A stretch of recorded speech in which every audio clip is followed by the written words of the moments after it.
tem os tempos, os prazos, né? Sei que também é difícil, Silvana, esse que eu estava bastante também, mas, enfim, o segundo painel trata de recursos no CPC e, com certeza, o livro vai ser mantido. O livro alto, o primeiro, vai ser o segundo agora também. Eu passo a palavra para começar com o seu Silvio. Pessoal, tudo bem? Bom dia. Eu vejo vários alunos, ex-alunos, vários amigos aqui. É uma responsabilidade muito grande falar no evento da OAB. Sempre é muito difícil falar para o colega. Na verdade, é muito complicado. Vou falar em pé, só para poder acompanhar. Eu tinha pensado em colocar uns slides, alguma coisa, mas eu acho que eu vou desencanar, porque fica pouco tempo. Fica mais fácil poder falar e debater sobre isso. Conversei com a Lorena semana passada para a gente poder fazer um corte de uma relação, assim, não dá para a gente falar tudo em 15 minutos, claro, nem eu nem ela. Ela falará sobre um tema relacionado à tutela provisória e recursos, então eu acabei resolvendo falar um pouquinho hoje com vocês sobre recursos em relação às decisões interlocutórias. E teve uma série de alterações no novo CPC em relação a isso. Então a gente resolvi para ter uma certa sistemática aqui com a próxima palestra, com o próximo painel que vai ser falado, a gente tentar seguir uma mesma linha. Mas para poder falar em recurso, a gente precisa primeiro definir, né, ter uma ideia do que é um recurso. Né? Claro que todo mundo aqui é advogado, ou está quase virando advogado, sabe que é um recurso, mas não custa retomar aquelas bases iniciais ainda da sala de aula. Né? O recurso, tradicionalmente, ele pode ser definido como um meio de impugnação voluntário, previsto em lei, para no mesmo processo reformar, invalidar, esclarecer ou integrar uma decisão judicial. Desse primeiro conceito, a gente já tem uma série de conclusões que, em regra, apenas as decisões judiciais podem ser impugnadas por meio de um recurso. Se eu não tenho um despacho, um ato sem conteúdo decisório, em tese, não caberia a impugnação por meio de recurso. É claro que existe uma doutrina minoritária, ainda que seja divergente, que permite em situações excepcionalíssimas a impugnação de alguns tipos de despacho por meio do recurso de embargo de declaração, mas isso não vem ao caso agora. Vamos ficar nessa ideia geral de que apenas as decisões judiciais podem ser impugnadas por meio de um recurso. Eu também não vou querer debater aqui com vocês uma outra corrente que tem sido falada com o novo CPC, de que a voluntariedade não seria mais própria do conceito de recurso. Isso também não cabe agora nesse momento, mas eu queria chamar a atenção para aqueles 4 pedidos que podem ser feitos quando a gente faz a interposição de um recurso. A gente pode pedir a reforma, a gente pode pedir a invalidação, a gente pode pedir o esclarecimento e a gente pode pedir também a integração de uma decisão judicial. Esses 4 pedidos possíveis têm uma implicação tremenda para os recursos das decisões interlocutórias, como a gente vai ver logo em seguida. Mas para poder chegar nesse momento, é preciso, claro, definir a decisão interlocutória no novo Código de Processo Civil. Ou se é que existe uma definição de decisão interlocutória no Código de Processo Civil de 2015. E, na verdade, quando a gente vai abrir o Código de Processo Civil e vai fazer a leitura do artigo 203, nós verificamos que existe uma definição de sentença. Eu tenho a definição de sentença como aquele ato de conteúdo decisório do juiz de primeiro grau que coloca a fim à fase cognitiva do processo e também, pelo seu conteúdo, ele representa uma das hipóteses de extinção sem resolução do mérito ou extinção com resolução do mérito. Ou seja, ele tem uma função de colocar fim à fase cognitiva e tem um conteúdo do artigo 485 ou do artigo 487. Essa é a definição de sentença. E a definição de decisão interlocutória, que também está no 203, ela vem por exclusão. Ou seja, qualquer ato decisório tomado pelo juiz de primeiro grau que não se enquadra nesse conceito de sentença, ele vai ser chamado de decisão interlocutória. E essa definição por exclusão, algumas pessoas podem criticar, mas ela tem uma função tremenda de acabar com uma celeuma doutrinária que existia no Código de 73. Todos os atos decisórios tomados pelo juiz de primeiro grau que não se enquadram no conceito de sentença são decisões interlocutórias. Pronto, resolveu um problema prático tremendo. E o Código de Processo Civil de 73, ele tinha dois recursos básicos contra a decisão interlocutória. A gente tinha o agravo retido e tinha o agravo de instrumento, sendo o agravo retido a regra geral, apenas nas hipóteses de enquadramento em agravo de instrumento, a impugnação desse tipo de decisão poderia ocorrer dessa forma. Nos demais casos, a interposição do recurso deveria ser na forma retida. Aí chega o Código de Processo Civil de 2015 e elimina o recurso de agravo retido. O Código de Processo Civil de 2015, no artigo 1015, ele acaba definindo as várias hipóteses de interposição do agravo de instrumento. Ele faz uma ampliação do rol de uma maneira tremenda, só que as outras decisões interlocutórias agora não tenho, teoricamente, recurso contra elas. Pelo menos eu não tenho recurso imediato contra essas decisões. Se eu tenho enquadramento no artigo 1015, eu posso fazer interposição na forma do agravo de instrumento, e nas outras eu vou ter que ficar aguardando. Essa decisão interlocutória que não pode ser impugnada por agravo de instrumento, uma boa parcela da doutrina tem falado que a consequência é que eu não teria mais a ocorrência da preclusão, né? Então essa decisão você não precisaria fazer impugnação de uma maneira imediata. Pelo menos isso é o que a gente tem escutado na maioria dos encontros sobre processo e tal. Só que essa afirmação banal, ela pode levar a um equívoco e pode levar, inclusive, a um problema prático tremendo. No começo dessa nossa conversa do dia de hoje, eu falei para vocês que, retomando aquele conceito básico de recurso, que o recurso ele serve para reformar, invalidar, esclarecer ou integrar. Quando eu peço para reformar, eu tenho que sustentar esse meu recurso num erro no julgamento. Quando eu peço para invalidar, eu tenho que sustentar esse meu recurso em um erro no procedimento. Mas, ao vocês abrirem o Código de Processo Civil e vocês fizerem a leitura do artigo 278 do CPC de 2015, vocês vão observar que os vícios de nulidade, erro no procedimento, como a gente acabou de observar agora, que não forem alegados na primeira oportunidade que a parte tem para poder se manifestar no processo, essa não alegação gera o efeito da preclusão.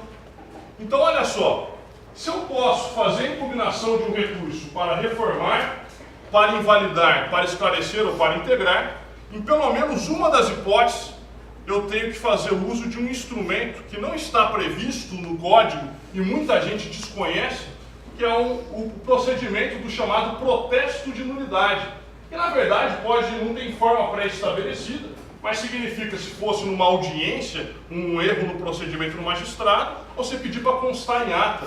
Se for através de um processo físico, você vai se manifestar através de uma petição. Assim que você é intimado daquela decisão, você faz uma petição falando, olha, eu sei que eu não vou recorrer, mas tem um vício de nulidade aqui nessa sua decisão.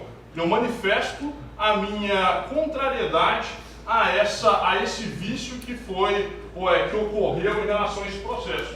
E essa necessidade de você fazer esse protesto de nulidade, ela visa justamente evitar essa preclusão prevista no artigo 278.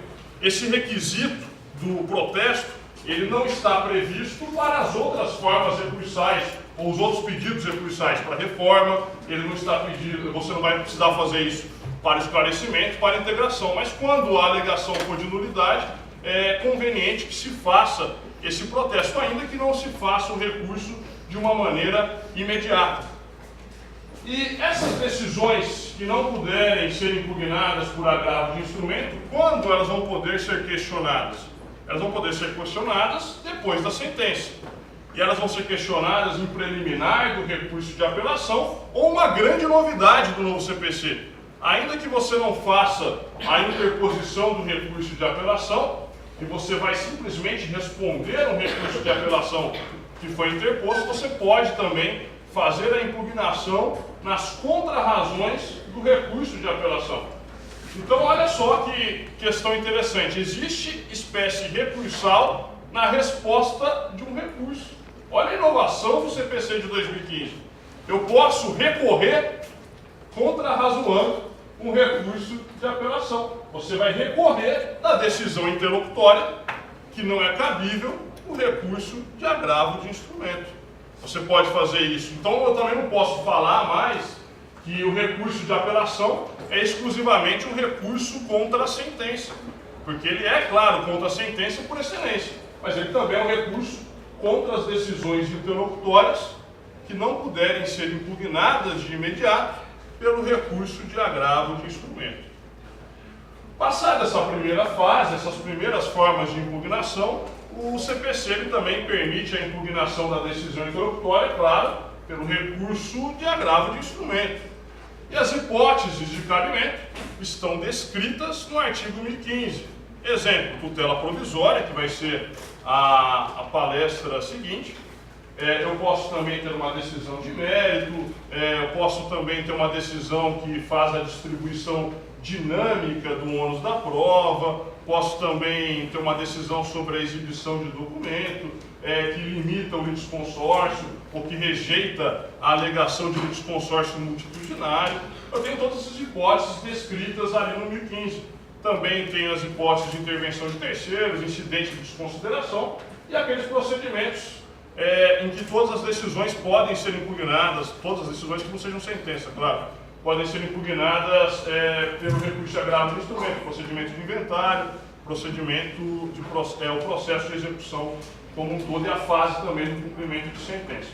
De qualquer forma, eu não quis discutir aqui, relatar o artigo 1015. O que eu quero trabalhar com vocês é uma ampliação do rol das peças obrigatórias por agravo de instrumento. O CPC de 2015 ele também ampliou as peças que necessariamente formarão o instrumento.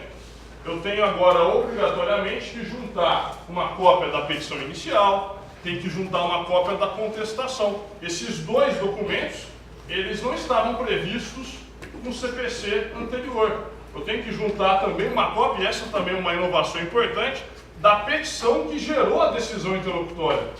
Então, eu tenho que juntar uma cópia da petição inicial, cópia da contestação, cópia da petição que gerou a decisão, cópia da decisão e depois os documentos tradicionais do agravo de instrumento, a certidão de intimação e também a cópia das procurações dos advogados do agravante e do agravado. Pessoal, o novo CPC, ele também acabou tendo uma grande inovação ao prever que uma responsabilidade pessoal nossa do advogado, caso a gente não consiga juntar, ou porque não existe, ou porque você não teve acesso, eventualmente, a uma dessas peças obrigatórias, você tem que obrigatoriamente declarar. Então a gente tem que declarar qual peça que a gente não está juntando. A gente pode chegar e falar, por exemplo, olha, eu não juntei a peça que gerou a decisão, porque a peça que gerou a decisão foi a minha própria petição inicial. Eu não juntei a contestação, porque ainda não houve contestação no processo. Eu pedi a tutela provisória e o magistrado já decidiu de plano negando a minha tutela provisória. Então você tem que justificar o porquê não juntar uma ou outra peça obrigatória. E é claro que nesse caso foi estabelecido, essa é uma questão importante para a gente, a responsabilidade pessoal de quem faz a alegação. Então nós, advogados, teremos uma responsabilidade pessoal por essa declaração que nós vamos fazer. Pessoal, continuando ainda esse ponto, o novo CPC ele continua inovando ao prever, além desse aumento das peças obrigatórias, além de prever essa declaração de eventualmente você não poder juntar uma determinada peça nesse seu recurso de agravo de instrumento, ele acabou inovando, permitindo que, caso você tenha uma falha nesse recurso extremamente formal, como é o recurso de agravo de instrumento, que o desembargador ele não chegue àquela solução drástica de não admitir o seu recurso de plano ou de negar seguimento ao seu recurso e dar uma oportunidade para você corrigir a sua falha formal. Então, ele, antes de não conhecer o recurso, de negar seguimento, ele tem que dar oportunidade para a parte recorrente e, eventualmente, corrigir o erro. Se você esqueceu de juntar a cópia da petição inicial, o desembargador relator te dará o prazo de 5 dias para poder fazer a juntada dessa peça e conseguir salvar esse seu recurso. Um detalhe interessante, pessoal, também em relação a esses recursos, é que o novo CPC ele acaba criando uma regra procedimental própria para os processos em autos eletrônicos. Aí vocês podem pensar, poxa, Silvano, então você falou tudo isso agora, e agora no Tribunal de Justiça de Pernambuco, todos os agravos de instrumento agora estão sendo feitos na forma eletrônica, então não serve para nada. Mas ele fala em autos eletrônicos, a gente está pensando não só nos autos do agravo. Quando ele fala em autos eletrônicos, ele está falando nos autos do processo. Exemplo, quase a totalidade, que agora está começando a ser eletrônico também, quase a totalidade das execuções fiscais aqui, que tramitam em Caruaru, elas são feitas no processo físico. Né? Então, os autos continuam sendo físicos. Então, você precisa necessariamente seguir essa sistemática que eu acabei de falar para vocês. Mas nos processos eletrônicos é dispensado a juntada dessas peças obrigatórias. Mas o processo eletrônico ele também acaba gerando uma outra consequência. A antiga peça do 523, que era aquela peça no Código de Processo Civil de 73, em que você informava o magistrado de primeiro grau de que você fez a interposição do seu recurso de agravo de instrumento, aquela peça que você tinha que juntar em 3 dias para, eventualmente, o magistrado de primeiro grau exercer o juízo de retratação. Essa peça ela foi reproduzida, ela foi reproduzida no artigo 1018, só que ela acabou estabelecendo uma obrigatoriedade dessa peça do 2018 para os processos físicos. Já em relação aos processos eletrônicos, eu tenho uma dispensa dessa necessidade. Então, olha só, se você tiver um processo no primeiro grau físico, obrigatoriamente você tem que juntar a peça do 1018, informando que você fez a interposição do recurso de agravo de instrumento. Se você tem um processo no primeiro grau eletrônico, é dispensado essa juntada dessa peça do 1018. Essa diferença da sistemática é extremamente importante, já que se você não juntar, não der a oportunidade do juízo de retratação, o seu recurso de agravo de instrumento ele pode ter o seu segmento negado. Então é uma formalidade que vale a pena você tomar em todas as hipóteses, para evitar, eventualmente, algumas surpresas como essa que acontece em relação aqui ao Tribunal de Justiça de Pernambuco exigir peças obrigatórias em autos eletrônicos. Tá certo? Basicamente, era isso que eu tinha planejado falar. Tentei condensar isso para poder respeitar o prazo de 15 minutos e não atrapalhar o andamento dos trabalhos. Foi um prazer estar aqui com vocês nessa manhã. Obrigado.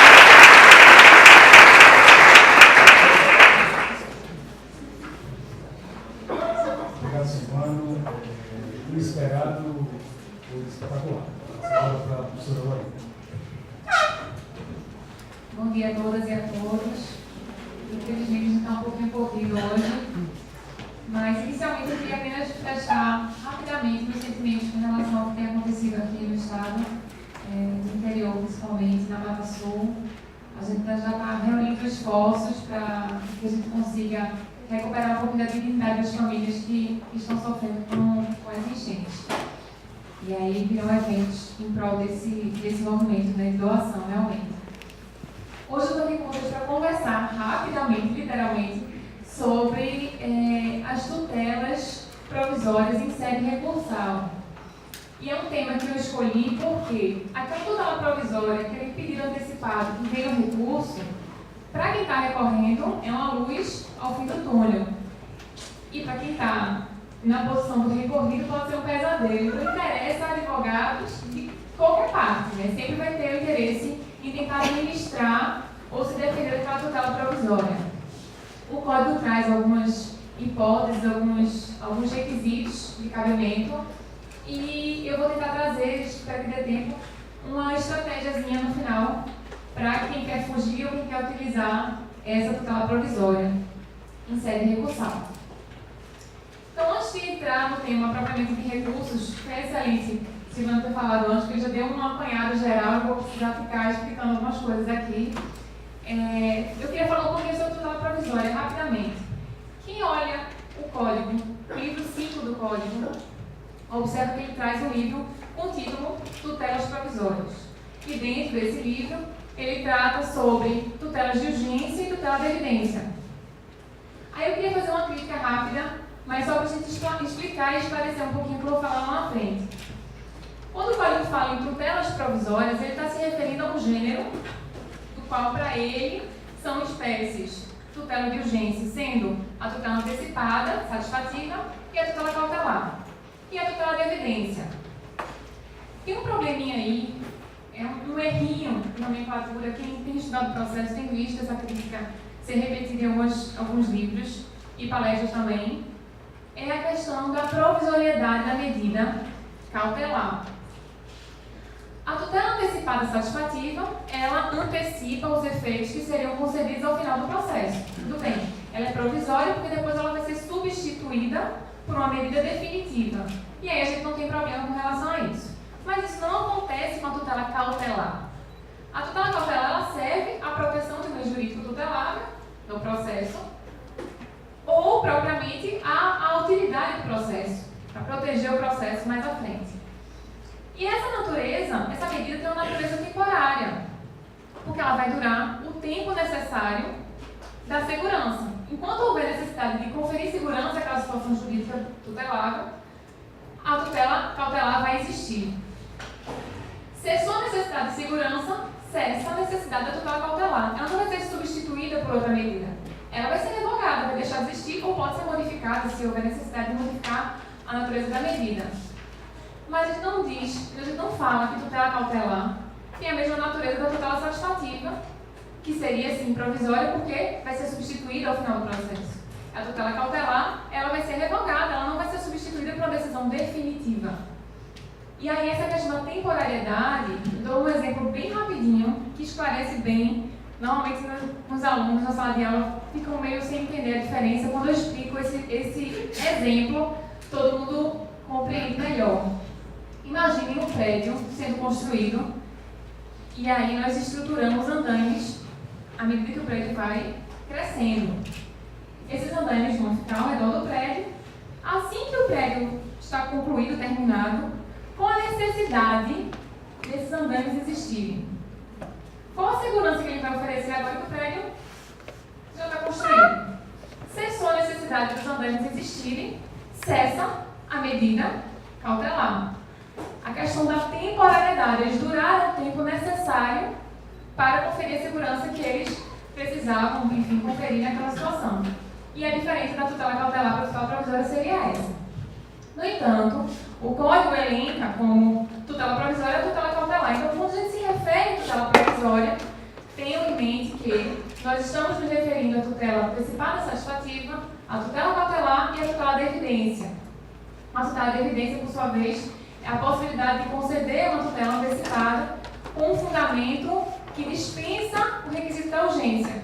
O fundamento da tutela de evidência está previsto nas hipóteses do 311 e em alguns dispositivos esparsos, embora não tenha o título tutela de evidência, mas é um tipo de tutela jurisdicional conferida sem a necessidade de demonstração da urgência. E aí essas três medidas, antecipada, satisfativa, cautelar, que também é de urgência, e a de evidência, são medidas que a gente chama de provisória, porque está dentro do livro 5 do Código. Mas lembre-se que tutela cautelar é tutela temporária e não provisória. Esclarecido esse ponto, aí você deve estar perguntando, mas o que é que isso tem a ver com recursos, né? É possível, em sede recursal, a gente requerer qualquer das 3 medidas que eu descrevi agora para vocês, por ocasião da interposição do recurso. Ou reformar ou modificar essas medidas também por ocasião do recurso.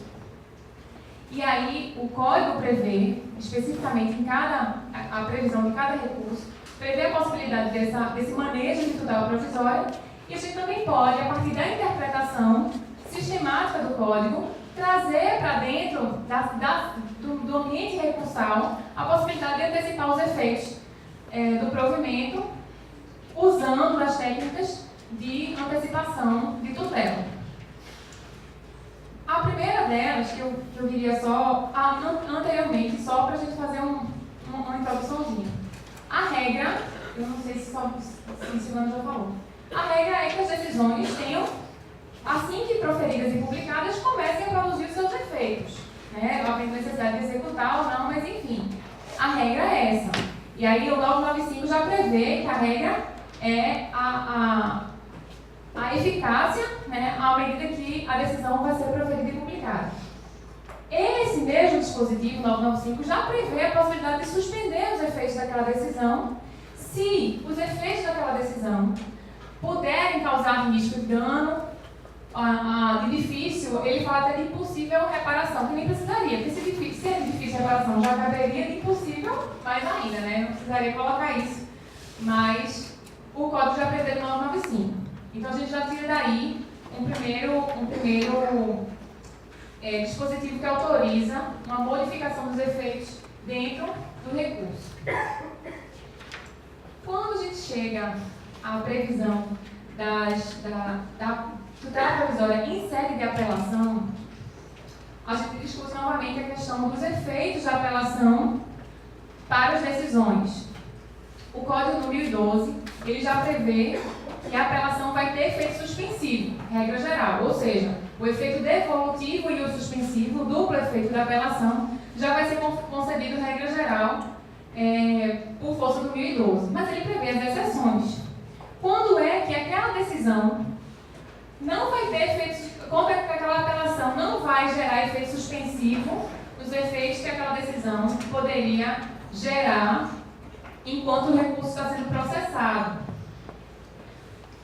Quando a decisão que está sendo recorrida tiver reformado, modificado ou concedido tutela provisória, a gente entra agora em tutela provisória, aquela apelação, em regra, por via do 1012, não vai ter efeito suspensivo, ou seja, aquela decisão que versou sobre tutela provisória vai continuar com seus efeitos sendo produzidos enquanto aquela apelação vai ser processada.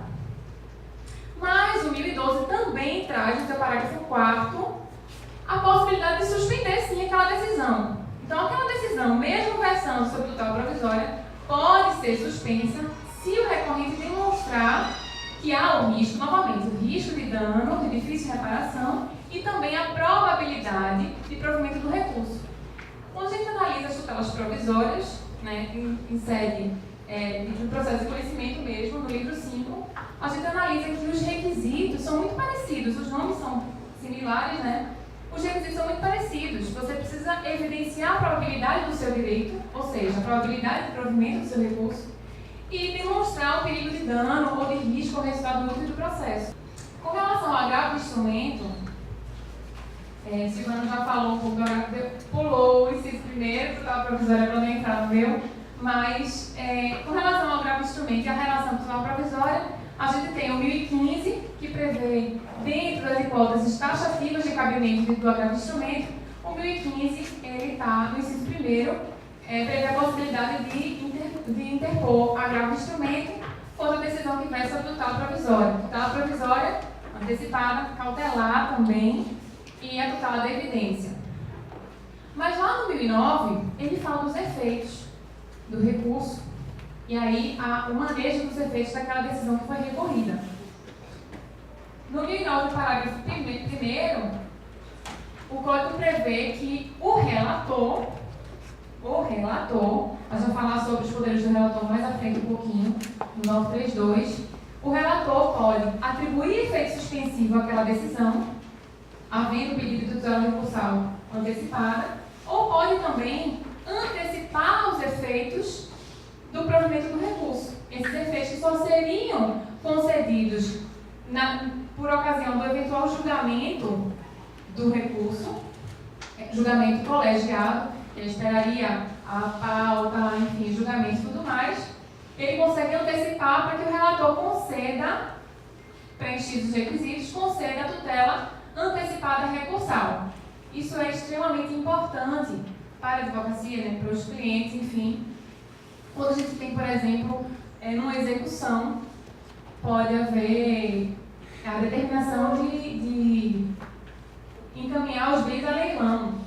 E você não tem, a possibilidade de reversibilidade dessa medida é muito complicada. Então, você conseguindo entrar com recurso, pedindo a tutela recursal, tutela antecipada recursal, para suspender aquela execução enquanto o seu direito está sendo discutido, é muito importante para a gente evitar danos. E aí, esse dano, se ele for demonstrado, esse risco de dano irreparável for demonstrado na tutela recursal, é possível antecipar. E aí o agravo instrumento traz essa possibilidade lá no 1019, inciso 1º. Com relação ao recurso especial e ao recurso extraordinário, já era pacificado nas cortes, antes mesmo do Código de 2015, a possibilidade de concessão de medidas cautelares para suspender os efeitos daquelas decisões que foram recorridas e aí impugnadas por RESP ou REDS.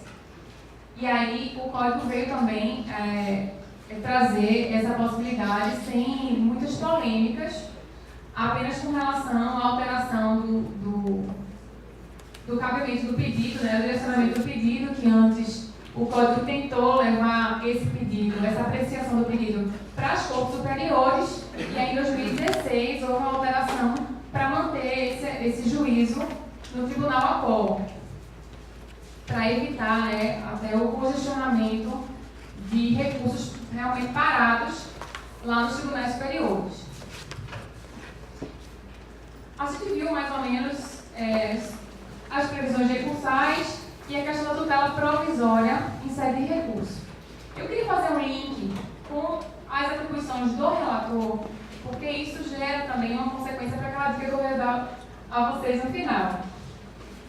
O Código veio, todo mundo tem ouvido falar, que o Código veio com aquele espírito de valorização do sistema de precedentes, de uniformização da jurisprudência, para uniformizar realmente o entendimento dos tribunais e trazer mais segurança jurídica para todos nós.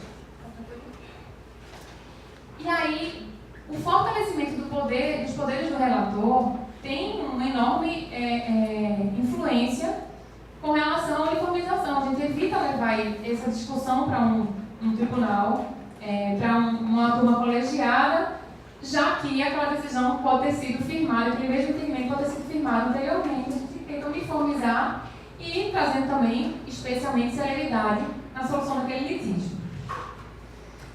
O 932, ele fala sobre os poderes do relator. E aí, com relação ao inciso 2º, ele fala que o relator é o responsável por apreciar a tutela provisória, né? Os próprios dispositivos que falam dos recursos mencionam o nome do relator como o responsável por apreciar a questão da tutela provisória. Mas o que interessa para a gente agora é analisar o inciso 4º e o inciso 5º. O que é que trouxe o Código, similar também ao que já tinha antes, mas dando maior ênfase ao sistema de precedentes, ele trouxe a possibilidade do relator negar provimento ou conceder ou dar provimento ao recurso se ele tiver inconformidade ou desconformidade, a depender do caso, com os precedentes que o Código imputou obrigatórios naqueles casos. Para eles, não são necessariamente precedentes obrigatórios, mas são precedentes que vinculam o relator naquela situação, naquela hipótese que ele prevê. Então, no inciso 4º, ele fala que o relator pode negar provimento se o recurso que foi interposto tiver fundamento em precedente, tiver fundamentos contrários aos precedentes que ele elencou como obrigatórios, que são as súmulas do STJ e do STF e as súmulas do próprio tribunal ao qual está vinculado o relator.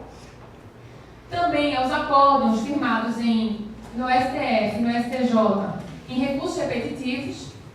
E também para ele vincula o entendimento firmado em IRDR, que é o Índice de Resolução de Demandas Repetitivas, ou IAC, que é o Incidente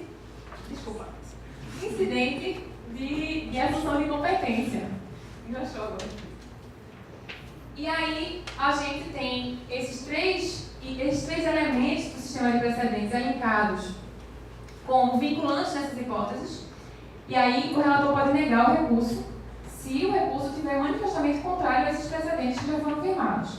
Mas ele também pode conceder a possibilidade de contrarrazões da parte contrária e, recebidas as contrarrazões, ele pode dar provimento ao recurso se aquela decisão que foi recorrida estiver contrária a esses precedentes.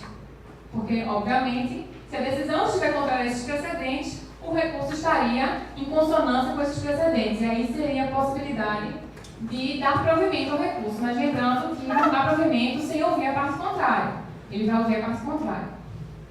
Só que isso que eu estou falando aqui, com relação ao poder do relator, não quer dizer que a gente está falando de tutela provisória em sede recursal.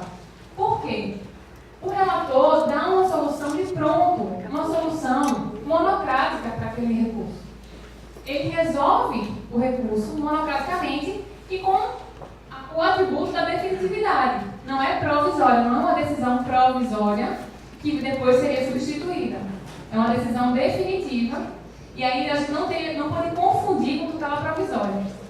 No entanto, essa possibilidade de conceder o recurso, prover ou não prover recurso com base em precedentes judiciais, ela muito se assemelha à tutela da evidência, que é uma tutela provisória, fundada nos precedentes judiciais, que vocês vão encontrar lá no 311, inciso 2º.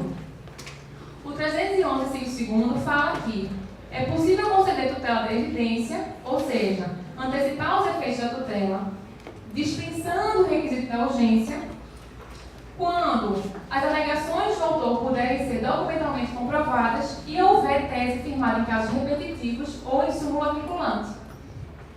O Código elencou, trouxe dois elementos do sistema de precedentes, súmula vinculante e tese firmada em casos repetitivos, e colocou como elementos que vinculariam o argumento para conceder ou para negar a tutela da evidência. E aí a gente tem duas hipóteses. Uma tutela provisória, fundada em evidência, que se baseia em precedentes judiciais, e temos julgamento monocrático, que dispensa requisitos de urgência e que é fundado também em precedentes judiciais. E aí vocês, como advogados, advogadas, você cliente, enfim, estudante que quiserem dar uma dica lá no escritório, vocês vão optar por pedir uma tutela provisória, que depois vai precisar aguardar o trâmite processual, o processamento do recurso, para que ela se torne definitiva, ou vocês vão preferir pedir o julgamento monocrático, que já vai chegar ao seu cliente dotado de definitividade. E aí a questão de estratégia.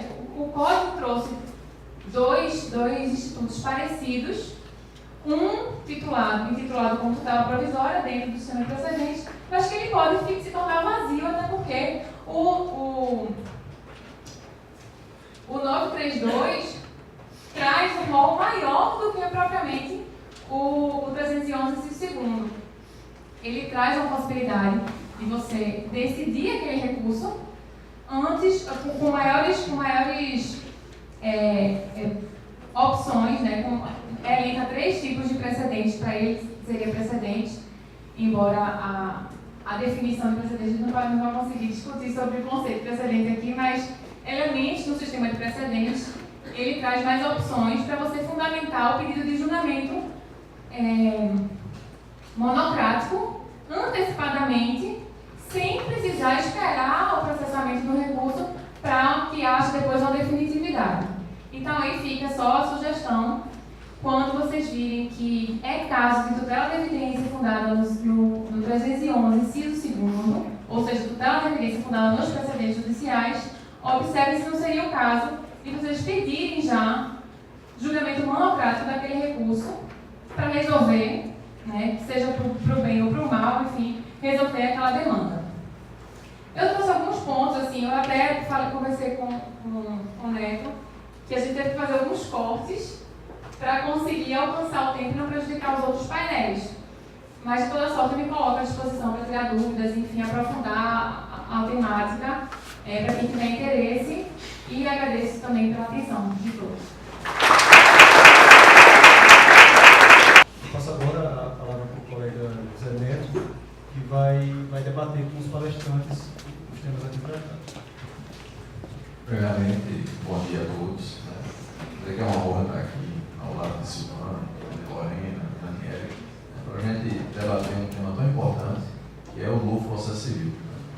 Um código que, já que a plateia é composta, a maioria por alunos, eu vou dizer que vocês têm sorte de estarem estudando já a sistemática pelo novo CPC. E para a gente que milita há algum tempo, literalmente, os nossos antigos livros, né, e praticamente tudo que a gente aprendeu, né, boa parte, vai ficar só como um enfeite distante, dada a profundidade das mudanças que ocorreram. Né. Silvano falou um pouco sobre o agravo e a questão da recorribilidade. E o interessante, foi um ponto que você chamou a atenção, é a questão das contrarrazões de apelação, que pela sistemática do novo CPC passou a ter sistemática recursal. Né? Inclusive, com relação a isso, vários desdobramentos eles vão ocorrer. O primeiro, será que os tribunais, a partir do momento que entender que você, nas suas contrarrazões, você está fazendo pedido recursal, vai se pagar custas? Esse é um primeiro ponto. Os tribunais talvez ainda não avançaram, mas muito provavelmente vão chegar a discutir essa ação. Eu estou contrarrazoando, mas minha contrarrazão ela tem natureza recursal sobre determinado ponto, principalmente aquele ponto que não foi objeto de agravo de instrumento aéreo. Né? Então, é uma questão interessante. E outra é a questão da preclusão. Por exemplo, dentre as matérias que não são objeto, salvo engano, né, de agravo de instrumento, é aquela que não defere prova. Né? Então, vamos supor, eu entro com uma demanda, faço um pedido de prova, o juiz indefere, mas ao final minha demanda é julgada totalmente procedente. Ou seja, literalmente eu ganhei de cabo a rabo a ação. Né? Então, em tese, eu não tenho mais interesse nenhum recursal, tendo visto do que aquilo que foi pleiteado perante o judiciário me foi dado. Né? Aí tem a grande questão. Eu não fiz o protesto, né? Silvano muito bem chamou a atenção. E aí, a partir recorrida, ela vai entrar com recurso de apelação. Né? Aí eu pergunto, eu vou contrarrazoar contra aquela decisão interlocutória que indiferiu o acesso à prova, mas qual é o interesse recursal que eu tenho? E muito pelo contrário. E aí vamos supor que o recurso de apelação seja dado provimento, e aí precluir o meu direito de produzir aquela prova. Então, na verdade, você está literalmente entre a cruz e a espada. Né? O professor Daniel Assunção, eu acho que uma aula dele, ele disse que na Itália tem um sistema interessante, que é o sistema de recursal condicionado. Ou seja, nesse caso, eu faria minhas contrarrazões, dizendo que, na eventualidade do recurso não ser acolhido, ele esqueça, literalmente, que eu estou pedindo a reforma. Por quê? Porque a partir do momento que eu peço a reforma daquela decisão interlocutória que diferiu minha prova, eu estou sendo sujeito a invalidar todos os atos do processo com ação de joga-ganha. Entendeu? Então são questões curiosas no CPC, que o advogado tem que ter muita habilidade de como lidar com isso para evitar um prejuízo futuro. Né? E com relação ao que Lorena muito bem explicou, com relação à possibilidade de tutela recursal em sede de recurso, é um tema extremamente relevante, principalmente quando você se depara em situações que, mesmo perdido, mesmo você tendo sido suprimente, mas se você conseguir efetivar naquele momento determinada decisão, pode ser que você tenha um prejuízo de natureza irreversível. Então, sempre é interessante estar atento a essa questão da possibilidade de pleitear a antecipação de tutela, seja ela de urgência cautelar ou de evidência, em sede de recursal. Então, essas minhas considerações, agradeço a palavra.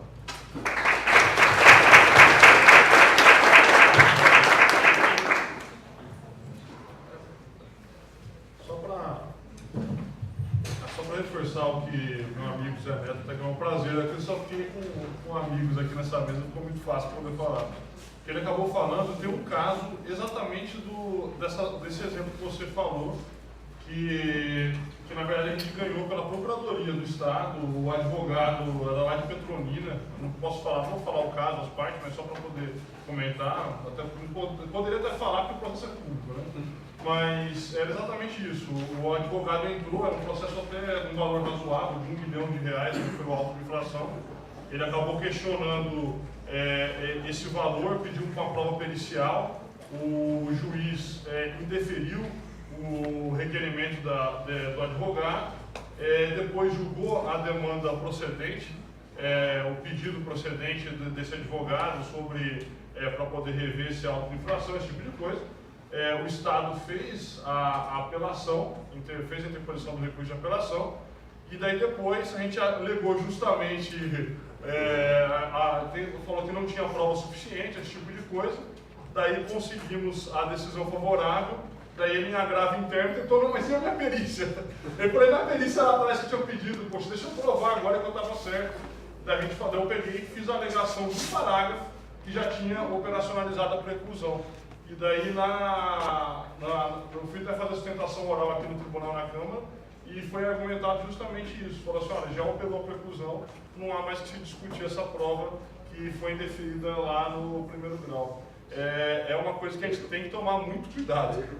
Vejo o perigo. Isso aí foi, daí depois o advogado até veio comentar comigo e falou, poxa, eu tenho certeza que eu tinha razão, que o meu cliente tinha razão. Eu falei assim, olha, não vou nem discutir isso, porque não cabe agora. Já precluiu essa alegação e foi um auto de infração mantido de quase R$1 milhão. Só para aproveitar o questionamento também, o mesmo tema. Eu te pergunto, Silvano, o que vai acontecer com o recurso adesivo? Porque a gente pode colocar tudo nas contrarrazões,